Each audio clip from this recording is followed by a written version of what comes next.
Welcome back to the BioClean Unfiltered podcast. I'm Rhea Toles, your host. This podcast, I'm going to talk about leadership, of course, business, resilience, wellness, and having real conversations about the things we don't want to talk about enough. And this topic that I chose for this episode is something that I hear a lot, especially from my friends, my business owner friends, people that are in leadership, in the roles of leadership, because this is so common. So today's episode is called People Pleasing is Expensive. Because I think many of us, especially us women, mothers, leaders, and business owners, we've spent years paying a price we didn't even realize we are paying. And that comes with people pleasing. And it's not money. I'm not talking about money.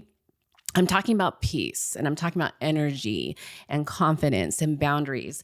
Time is money, opportunity, relationships, health, all of those things are money, are expensive. The cost is real. And today I want to unpack it together and talk about why people pleasing is time consuming and it can be very, very expensive, especially for people who are business owners that really need that time. So this first part I want to talk about is the need to be liked, right? We all have had that feeling. We want everyone to like us. We have that need to be liked. But I want to start with a question that I wrote down. Who taught us that being good meant being available to everyone? Think about that. And that's a good question. I ask myself that a lot, is who taught us that? And I know who taught me that. And that was my parents growing up, especially for me, growing up in an immigrant household from parents that are not from here. And so they had the feeling for them that they had to prove themselves so much to belong.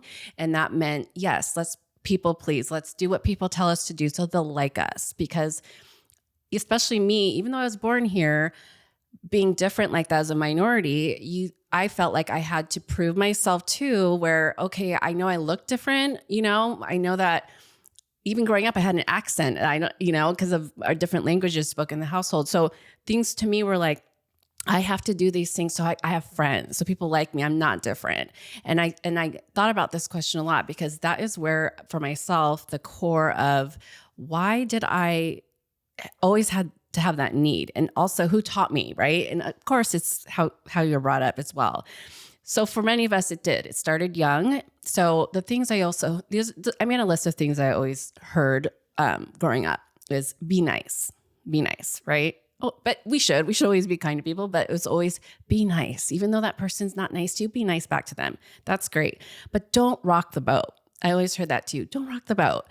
And I always remember being like, what that meant? What do you mean rock the boat? But now I understand why my mom used to always say, don't rock the boat, just leave it be quiet, don't cause trouble, right? Don't hurt anyone's feelings. That was told to me so much. Like, don't say that's going to hurt someone's feelings. Even if I'm trying to be honest with someone, I used to be told, like, just don't say that, it's going to hurt their feelings. And now I realize it's okay to hurt their feelings if you're being honest. It's not your problem if their feelings are hurt. And I'm just being really honest with that. You should be kind, but if it's something that you feel and you're really passionate about and you want to say it, you should be saying it. And I was held back a little bit when I was younger. One thing, and this is one thing I was also taught, is say yes. Say it. Just say yes. It's fine. Avoid that conflict. Just say yes. Do it. And so I did tend to say yes a lot to the things that even didn't make me feel comfortable, things that I didn't resonate with me, that wasn't in my beliefs. I found myself saying yes a lot because I was told just say yes. And then one thing I was also told was help everyone. You have to help everyone. And coming in from my background too of the community of being a Filipino is that we help everyone. We want to help our community, and we want to help people around us. And even if it's hard, even if it's taking my time, even if it's not something I really feel comfortable with, I was always brought up to help everyone. And that's really hard, especially because that kind of played into the need of being liked. Because if I helped everyone will like me, right? That's what I thought. And also, one thing I was told is smile. Just always smile, And I remember I got best smile when I was in junior high one day, and I thought that was the greatest compliment ever because I was always told I need to smile. And even when I'm hurting, smile, right? Even when I'm sad, smile. And that was really one of my traits too. And I think I still do that too. I'm talking to people, I'm smiling. And sometimes that could be something that is a mask, is just smiling even when you're not okay. I was also told, be agreeable. Just be agreeable. Just say, okay, I agree with you, to avoid that conflict, to avoid that conversation. Sometimes before my husband, when when we would get into an argument, he would get annoyed with me, like, stop agreeing with me. Just stop. Because I just would agree because I didn't want to deal with it anymore. And so that's kind of an instinct that I had was, okay, you're right. Yeah, let's just drop it, but we don't always have to be agreeable. And while kindness is beautiful, somewhere along the way, many of us confuse kindness with self-sacrifice. Just because you're kind, people confuse that I'm going to sacrifice myself. I'm going to be kind to this person and sacrifice everything else that I believe in, everything else I want to do. And we do mistake in that it's self-sacrifice, and it shouldn't have to be. Kindness should be something we should do all the time, but you don't have to sacrifice yourself to be nice to someone. You can be nice anytime you want, but if you're hurting, if you're feeling bad, if it's something you don't feel like doing, you can say, I'm sorry, not even apologize for it. I just don't feel like doing that right now. Let's talk another time. You're not being unkind. You don't have to sacrifice yourself for that. We started believing that if someone was disappointed in us, we had somehow failed. I still work on this because I am a self-diagnosed people pleaser. And so the one thing that I wanted to talk about that a lot of us feel, and I've heard this so many times, if we disappoint someone, we feel like we failed and we feel bad. We feel horrible. And especially me as a business owner, I feel that way a lot about, like, gosh, I didn't make this client happy. It just, for some reason, just gets me, like I failed that person, and oh my gosh. And sometimes these are things that are out of my control, and that's something I continue to work on. But just because we've disappointed someone, that doesn't mean we failed. That doesn't mean that if someone was upset, it was our responsibility to fix it. So a lot of friends of mine, family that come to me and they're upset, I don't know why. I'm like, what can I do to help you? Like, what can I do? And that's great that someone can rely on you for support, but you just can't fix it. That's not our job, is to fix everything around us or fix people. Also, that our value came from being needed. I don't know if anyone that feels this way. I no longer feel this way, but a lot of people that I know, a lot of their value comes from being needed. Like, they need that kudos. They need the, hey, good job. And if they hear that, I mean, God, that means I'm awesome. And we do that a lot. A lot of people do take their value. It's because when someone needs them, they think, they're just so valuable. It's so great. But you don't need to be needed to feel value within yourself. And honestly, this mindset followed me, all the things I just said followed me into adulthood. And these are things that I'm still working on. And I thought this is perfect of why I should be talking about this on this podcast, is because I think we're all feeling, especially sometimes with how the world is and the things we're seeing out there, that we just want to make everybody happy. There's so many unhappiness and so much things that are not good, that we are now like, let's just make this world brighter, right? And I totally get that, but that doesn't mean you have to self-sacrifice yourself. So this mindset also not just followed me in adulthood, it followed me into my business, because as business owners, you want to please everyone, right? You don't want that bad Google review. Google has totally ruined us. I feel like when we're so scared to not do anything, because I am a total party to this. It's like, don't do that because I don't want to get a bad review, because Google's going to put me down at the bottom and all these things. It's also followed me into my friendships. I want friends. I want people to like me. And if they don't like me, I'm not going to have anyone to hang out with. I'm not going to have anyone calling me, asking me, let's go have wine, all those things. And so it has followed me into my friendships, definitely, especially with things that I don't agree with that some friends have done. I let that slide because, I don't want to lose that friendship. But it's also followed me into family relationships as well. Again, I talk about my childhood, and I could talk about my parents. I mean, I was the biggest daughter pleaser ever. Like, it's how I feel until I wasn't.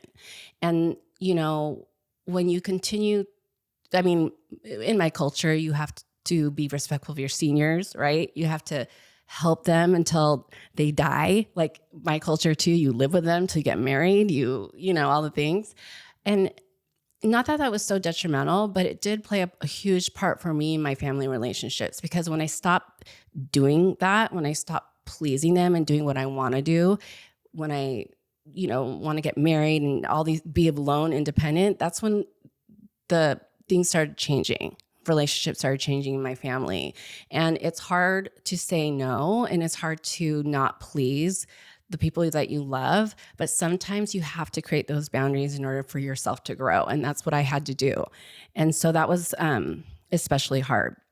But it also followed me into leadership too, because as leaders too, we want to please our staff, right? We want people to have a great experience in our company.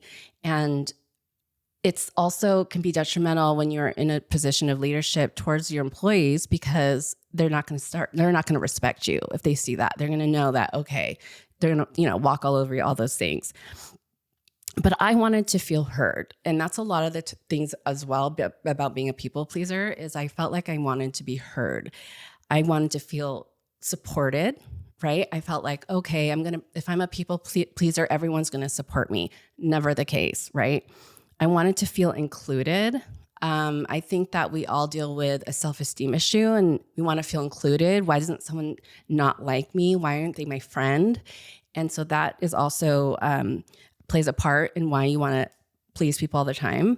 I also wanted to feel appreciated. Who doesn't want to feel appreciated? We always want to feel appreciated by somebody, right?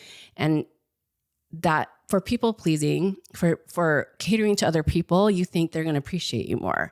And that's not the case either. And we'll talk about that. But all those things mattered to me, feeling supported, feeling included, all those things. But what I learned is this: you can care deeply about people and still have boundaries. I've learned that. You really can. And sometimes the kindest thing you can do for yourself and for others is just tell the truth. Just tell the truth. Because people can see behind that. People can see behind that smile. People can see behind that, oh, I agree with you, totally. You're so right. People can feel that. So the best thing to do is just tell the truth. There's nothing to lose. Yes, you may lose friends. Yes, you may not be appreciated. Yes, you may not feel supported anymore, but that's okay. And that's where you have to dig deep within yourself and learn how to feel that that's okay if you don't it's not reciprocated.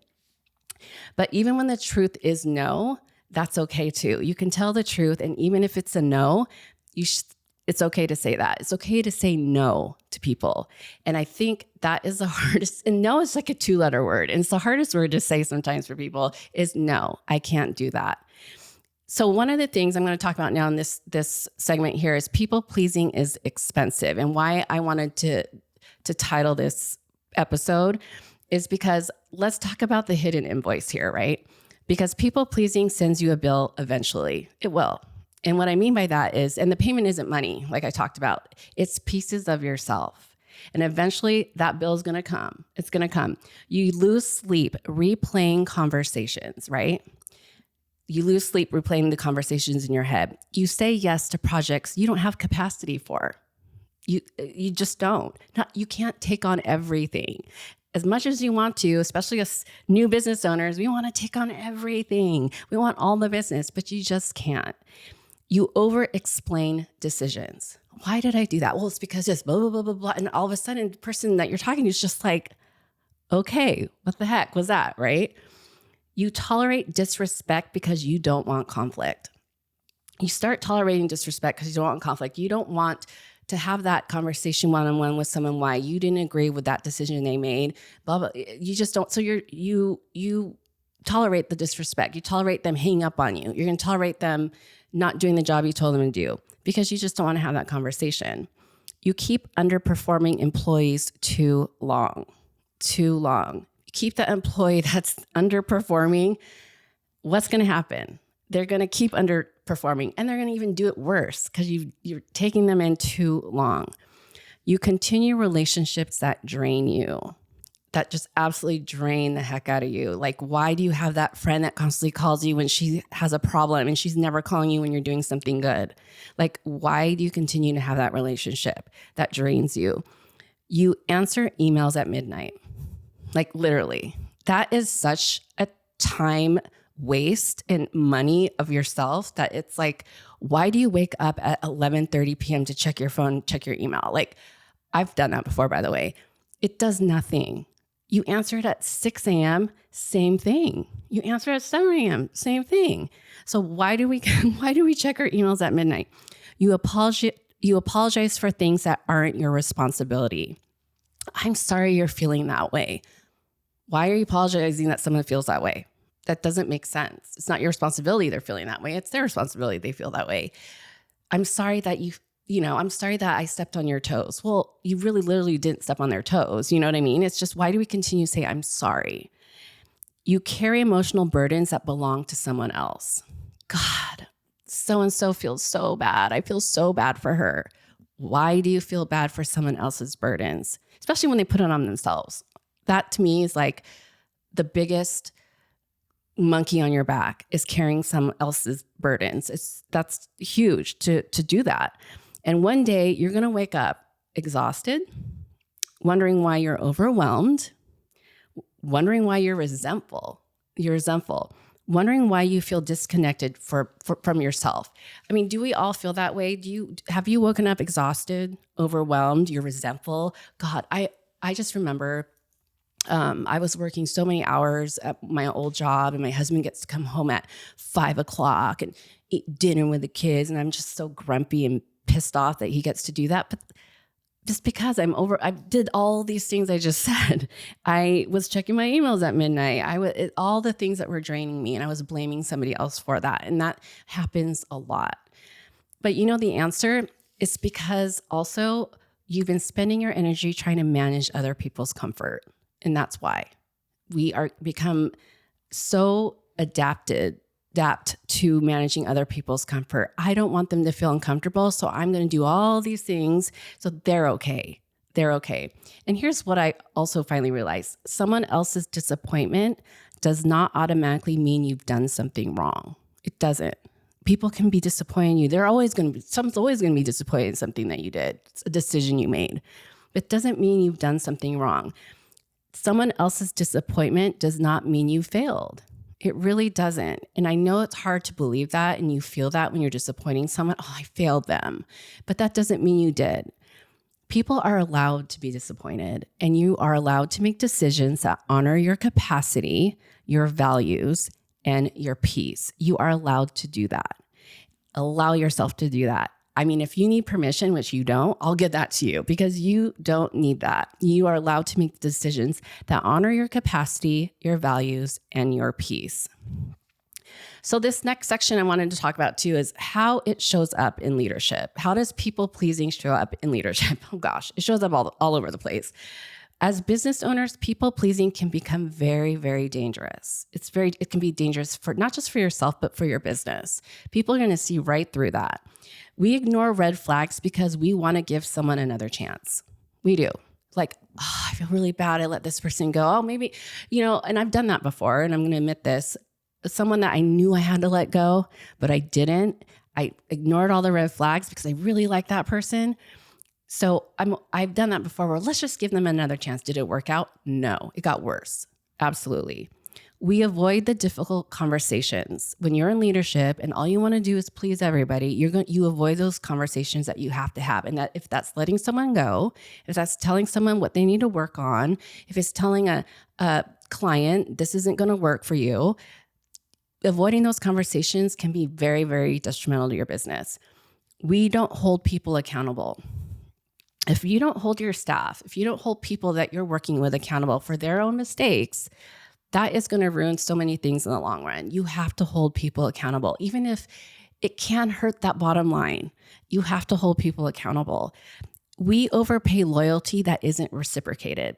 We want people to be so loyal. If we're in the position of leaders, we want people to be loyal to us. Like, oh, not everyone's going to be loyal, especially if it's not reciprocated. just because you want people to be loyal, they could give two cents about what you think. If you want them to be loyal, they're there for a paycheck, they're there for a reason, or they want to get paid. That's what they're there for. Not everyone's going to be loyal to you.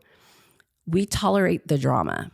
If you want to please everyone, you're going to be tolerating drama. And that's the case. I mean, when you tolerate drama and you're okay with the gossip, if you're okay with all the things, you're allowing these conversations from other people to come in that create this drama, that want to talk about the drama, you're tolerating it. It's very, very detrimental in your business. And also, we accept excuses. I hate excuses. I don't know if anyone follows me, but I always say stop excuses. No excuses anymore. If you start as a business owner or as a leader, just accept those excuses. I'm tired today. Oh, today I'm not doing very well. I can't go to work. If you start accepting those excuses, that's just what's going to happen in your business. That's going to happen in any point of leadership that you're in. People are not going to show up to work because they think it's okay that they tell you these things. You have to set those boundaries for sure. We rescue employees from problems they should solve themselves. I mean, that's true. Like, we rescue our employees because we care so much, right? We want them to be happy in the company, but no matter what, someone's not going to be happy. And so when you start trying to rescue your employees from their problems, which is their problems, not yours, again, they're going to see right through that and they're going to walk all over you. And then we wonder at the end, why we're carrying the entire organization on our backs. Like, has anyone ever felt, especially as a business owner, feel like I'm carrying this whole company? I'm the only one doing everything. I'm the only one that's unhappy here because there's so much to do. I'm so overwhelmed. Don't get me wrong, I get overwhelmed.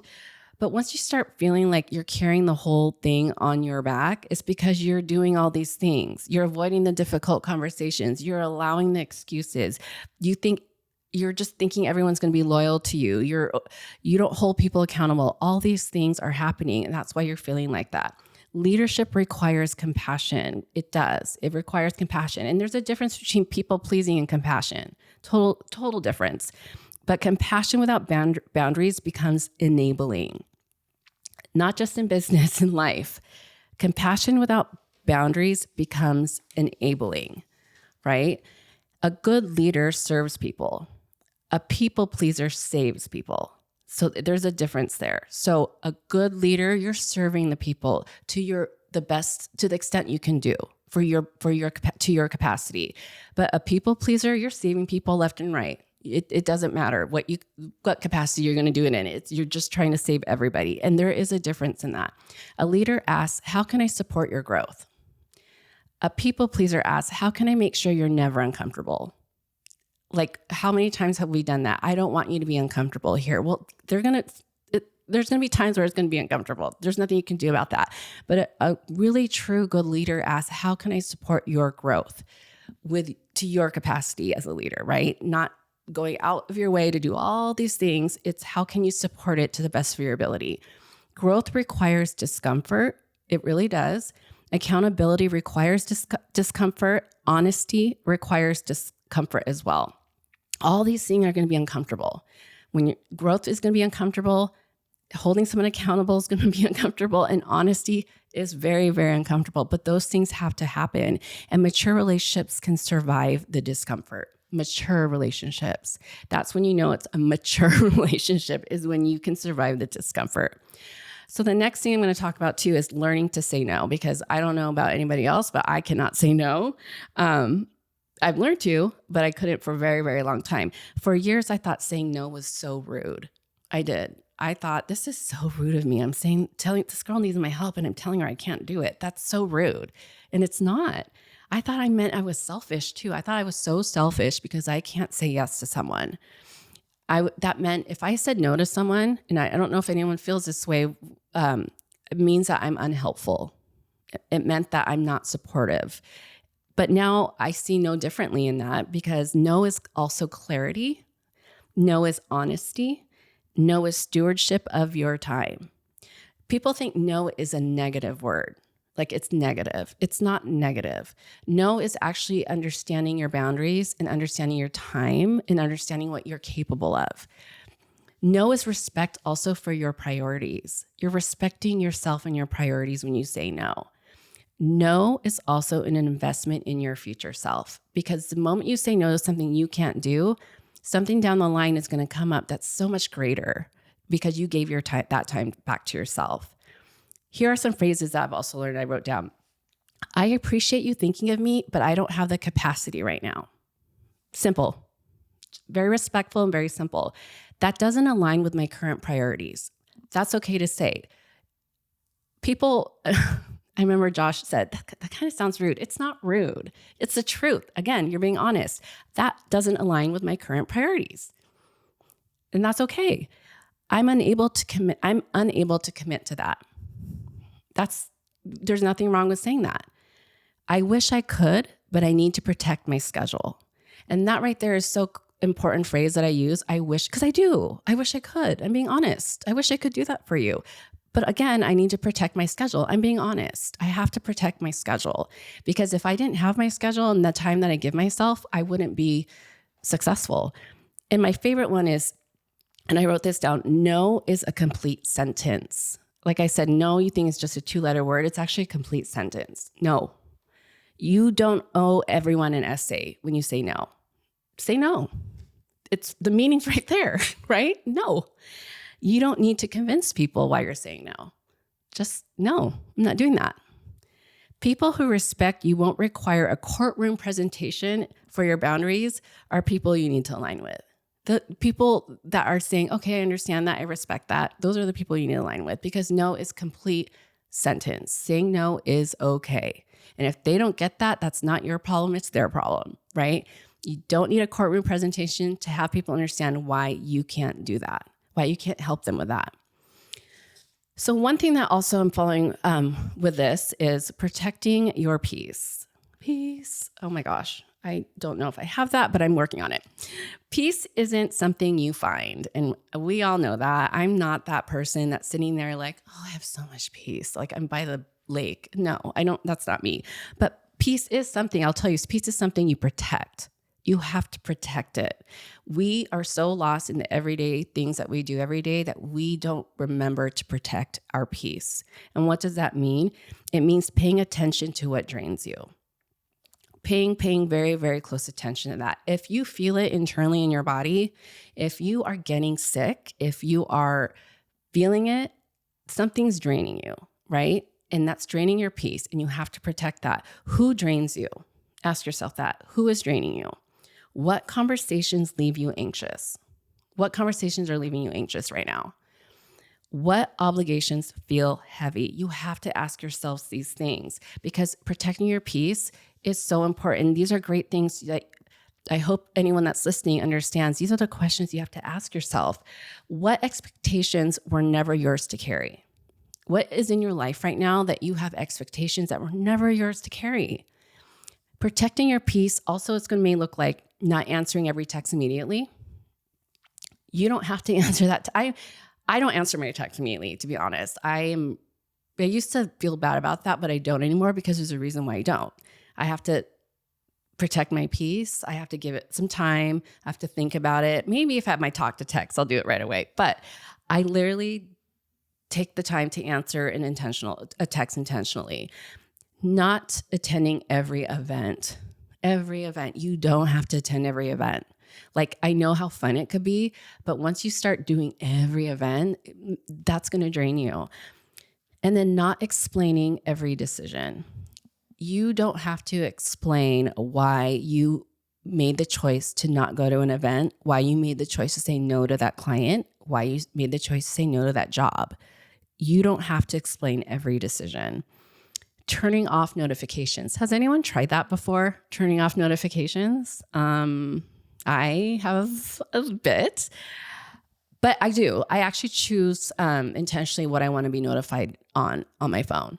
And it could be my whatnot orders, that app. It could be a lot, these crazy things that I want to be, but I choose it. I do choose. Saying no to gossip.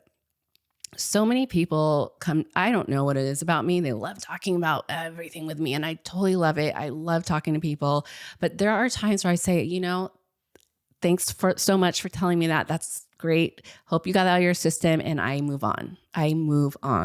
I sometimes have said, I'm not interested in that. Sorry. Or I don't know that person. I really don't feel comfortable talking about that right now. So there are a lot of things that you could say about gossip that are, and I honestly think doesn't serve anyone well when you gossip. And so saying no to gossip is something that should be practiced a lot. Stepping away from unhealthy relationships. And I've talked about this before, especially with family and friends, that I have had to step away from relationships that were not healthy for me anymore. And since I've done that, I've honestly have thrived. And I've talked about that. Stepping away from those relationships is the biggest thing you can do. And it's probably one of the most hardest, but those are decisions that you're going to have to think about and make sometimes. Choosing rest. I have to get my close to 8 hours of sleep. Not going to say I do, but I am intentional about being in bed early, being in bed by 8, falling asleep by 9 is kind of our deal, because rest is so important. I choose to wake up early in the morning and I choose to start my day a certain way. But I think choosing rest for yourself, even if it's 5 minutes, even if it's sitting in a room by yourself for 5 minutes, that's rest. And then this is a hard one, choosing yourself. That doesn't mean you're selfish. Choosing yourself is important. If it doesn't serve you, do not do it. Do not do it. Choosing quiet. I mean, has anyone really sat in a room that's dead quiet? Maybe in the middle of the night, you just need that. Choose quiet sometimes. Choose that. Listen to the sounds around you. Listen to the beauty of the outdoor, whatever that is. But choosing quiet sometimes is so important. And here's the truth. People who benefited from your lack of boundaries may not like your new boundaries. That's totally true.